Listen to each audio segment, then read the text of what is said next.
मैं हूं आपके साथ नम्रता शर्मा। टीवी का most controversial show big boss season 14 धीरे धीरे आगे बढ़ रहा है और अब एक से बढ़कर एक विवाद सामने आ रहे हैं।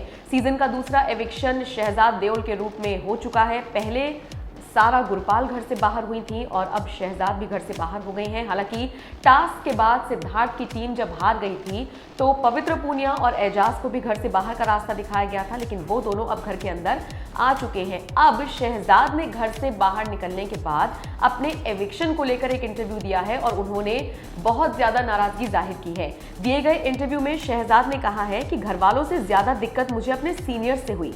घर वालों से मुझे बहुत कम वोट मिले थे, लेकिन जब सीनियर्स की बारी आई तो वो सब मेरे विपक्ष में निकले। घर वालों की तरफ से मुझे सिर्फ 2 वोट मिले, जबकि जब सीनियर्स की बारी आई तो उन्होंने मुझे अपने वोट दे दिए और घर से बाहर का रास्ता दिखा दिया। शहजाद ने कहा, मुझे अच्छा लगता अगर मुझे जनता बाहर करती। इसके अलावा शहजाद ने यह भी कहा कि मुझे शो के मेकर से ज्यादा कुछ नहीं कहना है, लेकिन हाँ, मैं इतना जरूर कहना चाहूंगा कि जब भी कभी आप किसी प्रतिभागी को घर से बाहर निकालते हैं या उसका एलिमिनेशन करते हैं, उसका एविक्शन करते हैं, तो जनता के वोटों के आधार पर करें। ये जो प्रक्रिया मेरे साथ हुई है ये ना हो। इसके अलावा शहजाद ने यह भी कहा कि सीनियर्स को लगा कि मैं ठंडा हूं। अरे भाई, मैं तो उस टाइम पे ठंडा लगूंगा ना जब आपने मुझे घर के अंदर ही गायब का टैग दे दिया है, गायब का तमगा दे दिया है। तो ऐसे में मैं कैसे कुछ परफॉर्म कर पाता, क्योंकि बहुत सारी ऐसी चीजें थी जिनमें मैं इन्वॉल्व नहीं हो पा रहा था। तो कुल मिलाकर ये शहजाद ने अपनी नाराजगी जाहिर की है। हालांकि शहजाद और गुरपाल के घर से बाहर होने के बाद अब ये खबर आ रही है बिग बॉस से जुड़ी कि कई वाइल्ड कार्ड एंट्रीज हो सकती हैं, जिनमें पवित्र पूनिया के एक्स बॉयफ्रेंड प्रतीक का नाम सामने आ रहा है, नैना सिंह का नाम सामने आ रहा है।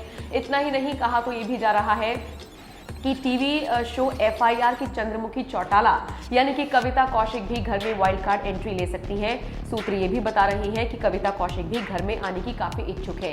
इन सब के अलावा कई ऐसे सीनियर्स को भी शो में लाया जा सकता है, जिनमें आसिम रियाज का नाम सामने आ रहा है, पारस छाबड़ा और रश्मि देसाई का भी नाम सामने आ रहा है। हालांकि ये अभी तक कंफर्म नहीं हो पाया है, लेकिन इस बीच इतना भी मैं आपको बता दूं कि जो बाकी के 3 सीनियर्स थे, जैसे कि सिद्धार्थ शुक्ला, हिना खान और गौहर खान, इनको घर से बाहर कर दिया गया है। मतलब कि इनकी जो अवधि थी 14-15 दिन की, वो पूरी हो चुकी है और अब ये तीनों सीनियर्स टास्क के बाद बाहर हो चुके हैं। और जो एपिसोड कल आया है वो यकीनन बेहद इमोशनल रहा है, क्योंकि जब तीनों सीनियर्स घर से बाहर निकले बारी बारी से, उसके बाद जो कंटेस्टेंट्स का हाल हुआ, जो वो रोए हैं, आप समझ लीजिए कि जिसने भी वो एपिसोड देखा वो बेहद इमोशनल हो गया। कुल मिलाकर अब ये कहा जा सकता है कि बिग बॉस के घर में हर तरह का इमोशन सामने आ रहा है। एक पल में आप भी कंटेस्टेंट्स के साथ रोएंगे, हंसेंगे, झगड़ेंगे और हर एक इमोशन को महसूस करेंगे। तो कुल मिलाकर बिग बॉस से जुड़ी जितनी भी अपडेट्स हैं वो हम आप तक पहुंचाते रहेंगे। आज के इस वीडियो में इतना ही।